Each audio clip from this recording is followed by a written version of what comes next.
Welcome to another episode of A Quest for Twice. Today is January 18th, 2023. The earnings season has started before it goes in full swing for the companies in my portfolio. I'm going to do a deep dive on a new company I'm interested in ownership, that is ILMN. Then I will do a quick update on the earning report from Kinder Morgan. So let's look at ILMN. It is a global leader in genomic sequencing and analysis. Human Genome Project was completed in 2003 for the duration of 15 years. That's really the starting gun of the genomic analysis. In 2005, the genomic sequencing and analysis market had a $5 billion TAM. It grew quickly to $20 billion in 2014 and is forecasted to grow to over $120 billion in 5 years. So in the past year, 2022, ILMN had 7% of the total market share. It has an target to double its market share to 14% in 2027. So let's look at the forecasted 27 total addressable market, $120 billion. 20% of that roughly is in research and applied science. But a huge percentage, over 60% of that TAM, is in oncology testing, with the rest come from other clinical applications, including genetic disease testing and reproductive health, for example, IVF. So comparing to the end market in 2022, the research and applied market is more than half of the 2022 market for ILMN. And if we look at the clinical markets in 2022, oncology was half of the clinical market, with the rest almost an equal portion from genetic disease testing and reproductive health.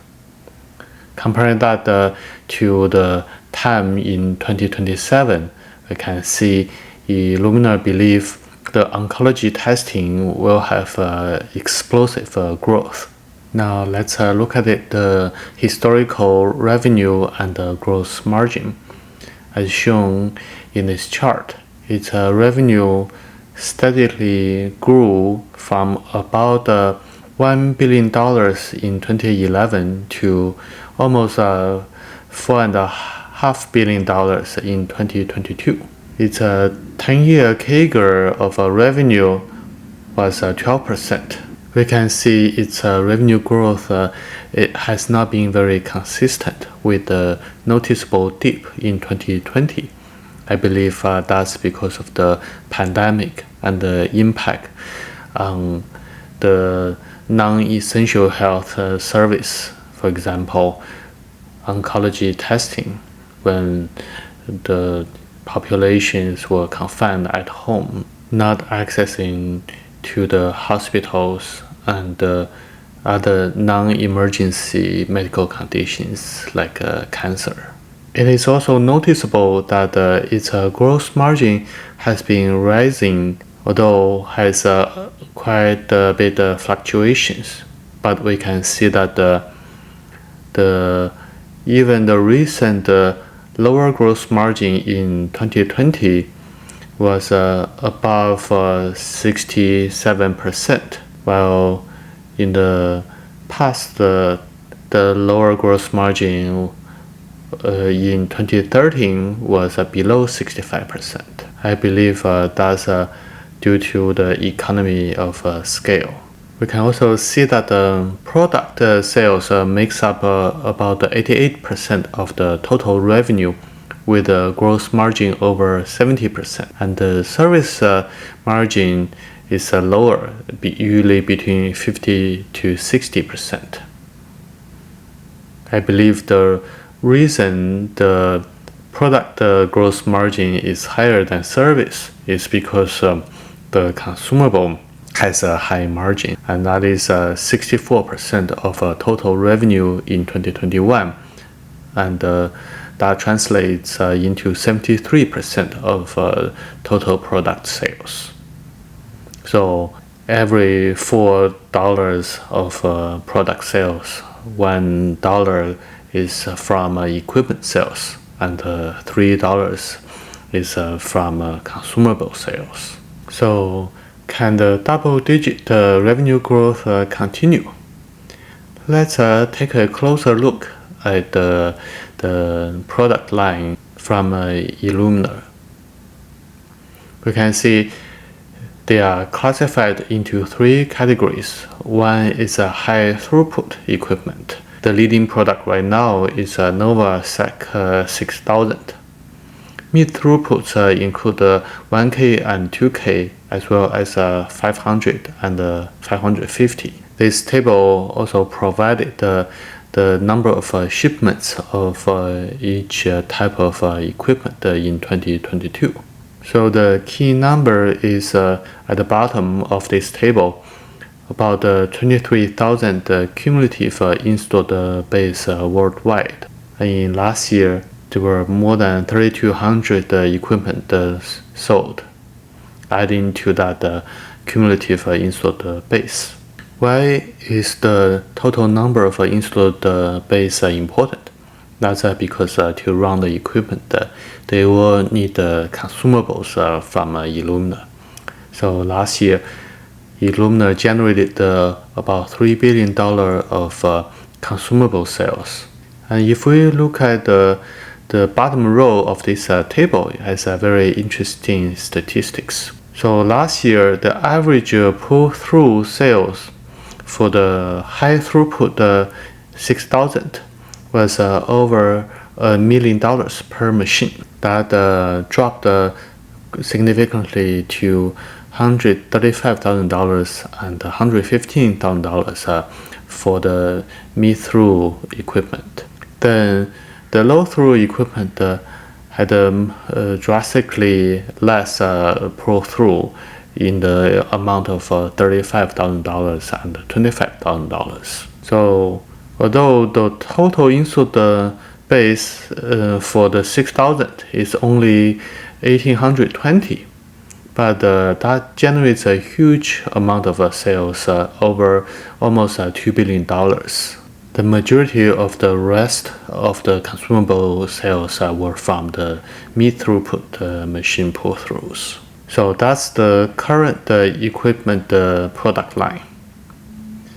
What's exciting is ILMN is starting to ship out its latest generation of a high throughput equipment called NovaSec X. It more than doubles the total throughputs compared to 6000.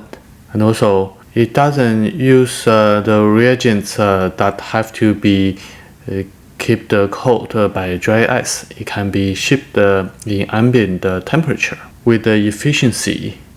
Now, the ILMN believe it can do a complete genome with the analysis around $200. It has a pre-order of over 140 machines compared to 340 shipments of 6000 in last year. That's why ILMN is confident to project it will ship more than 300x in 2023, comparing 340 shipments of 6000 last year. I believe this rollout of new high throughput equipment will drive the future revenue growth for ILMN. But that is not all. In 2021, ILMN purchased a company called Grill. Has a product called Gallery. It is a leading multi-cancer early detection test. Basically, it uses blood test to screen for more than 50 types of cancer, with 89% accuracy of cancer origin. because it is a blood test. So the cancer detection can be very early, usually in phase 1 and phase 2.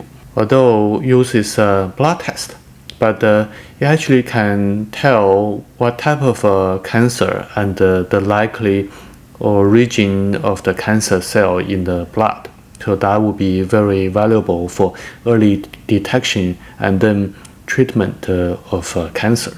Because of that, it has a potential to avert the 1 in 3 cancer deaths within 5-year time frame. And that is a huge market to serve, with the estimated TAM around $44 billion.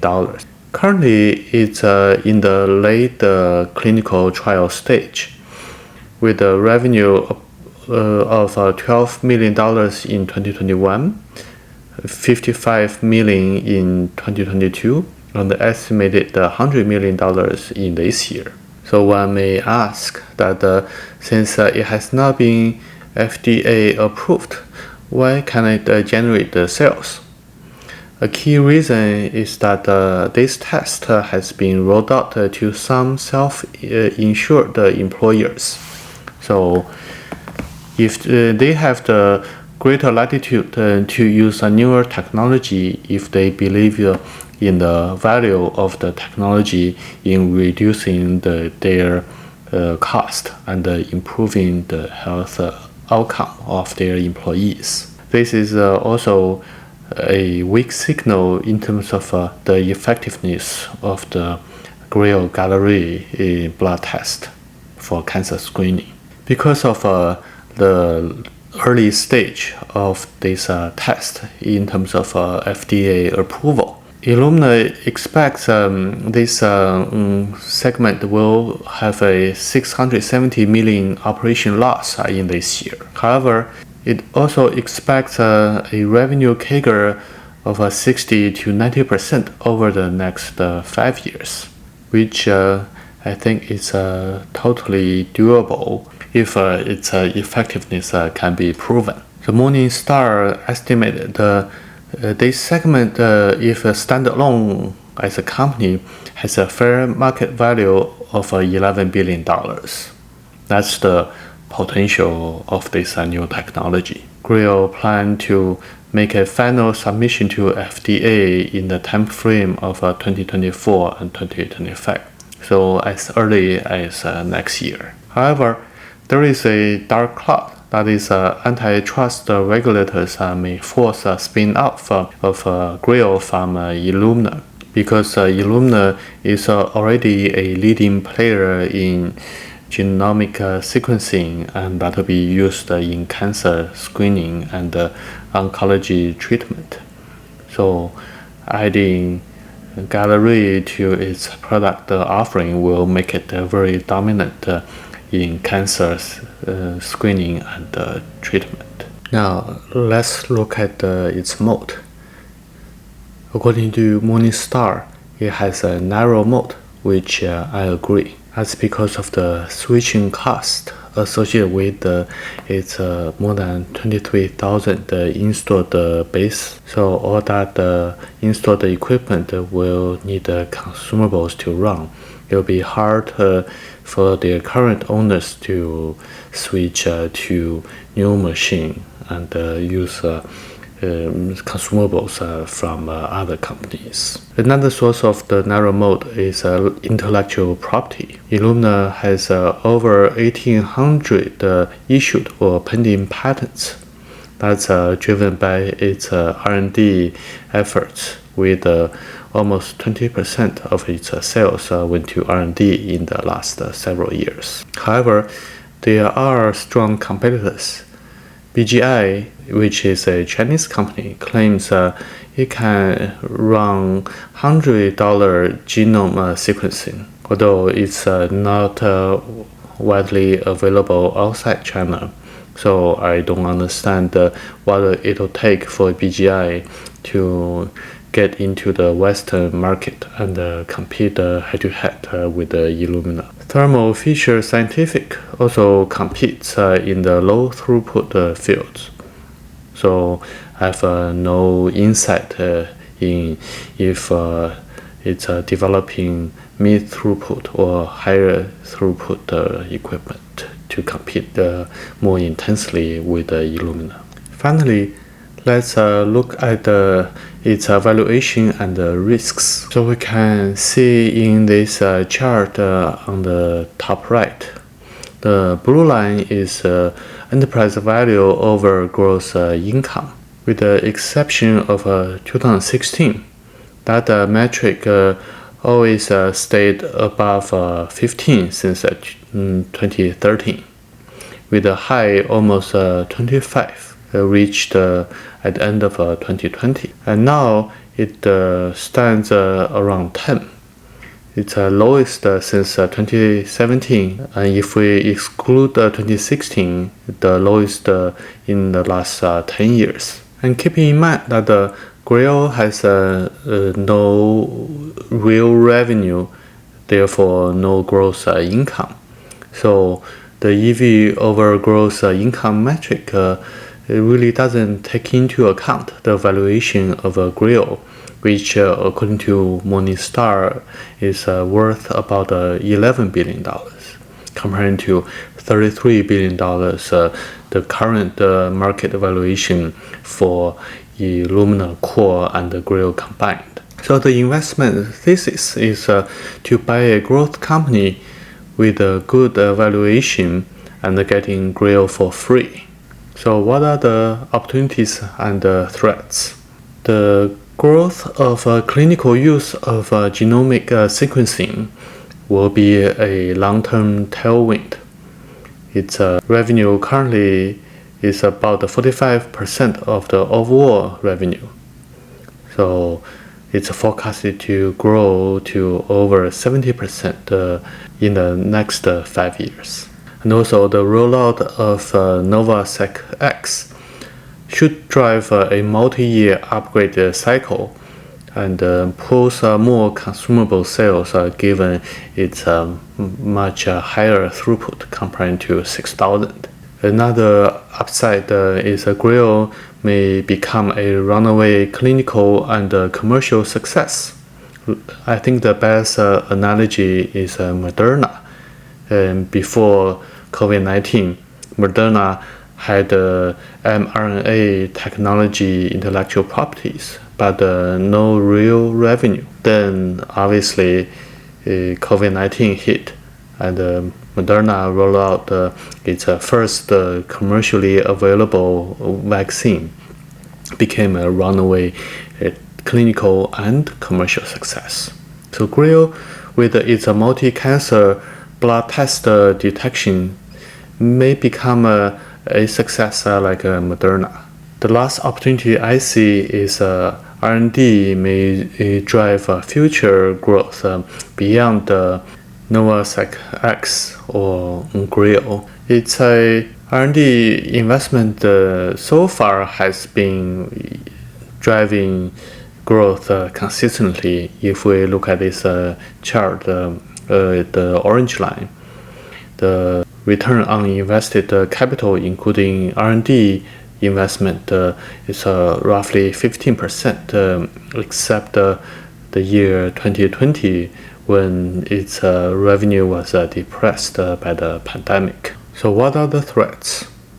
I think the biggest one is Grail may fail, but without pulling the plug early, it'll become a money sinkhole with more R&D as well as marketing and clinical trial money thrown at it, eventually go to waste. Another one is, as I mentioned earlier, regulators may force Grail spin-off from ILMN. I don't have a good understanding on the business impact on ILMN. The last thread is just my own lack of understanding of genomic sequencing and the technical barrier for new entrants. So it's hard for me to understand the competitive threat from both domestic as well as international competitors. Therefore, my conclusion is that my own conviction is low. So I plan to size my investment accordingly. Now, let me move on to Kinder Morgan earning update. As usual, Kinder Morgan reported a fairly boring earning update, which is a good thing. So let's look at this table. The top row is the latest financial information from the latest quarter. The full year EBITDA for 2022 came in at 7.5 billion. So it basically matched the previous guidance. The management also gave a guidance of 7.9 billion EBITDA for 2023. Kinder Morgan reduced its net debt slightly. Now it's below $31 billion. So adding the net debt to market cap, we get a EV over EBITDA ratio of 9.5. For the full year 2022, the DCF came in at $5 billion. That also matches the previous guidance. And for 2023, the DCF guidance is 4.8 billion. To me, that's a little disappointing because it's less than 2022 DCF. However, the management tends to set a low bar at the beginning of the year. So I think it's quite likely the 2023 DCF eventually will match that from 2022. And for CapEx, the full year 2022 CapEx was 1.5 billion, no change from previous guidance. The management guided the 2023 CapEx of 2.1 billion. So it's a slight increase, which I think is reasonable given the general inflation in the economy as well as oil and gas industry. The forward dividend is raised slightly to $2.55 billion, so it's a 6% yield currently. So putting everything together, for next year, $4.8 billion of DCF that matches the capex plus dividend of 4.65 billion. This year, Kinder Morgan spent about $367 million for buyback. So I think the buyback amount next year will be similar, assuming the DCF guidance is conservative. So in my opinion, Kinder Morgan is fairly priced around $18.7 per share. This concludes this episode of Quest for Twice. Until next time, happy investing.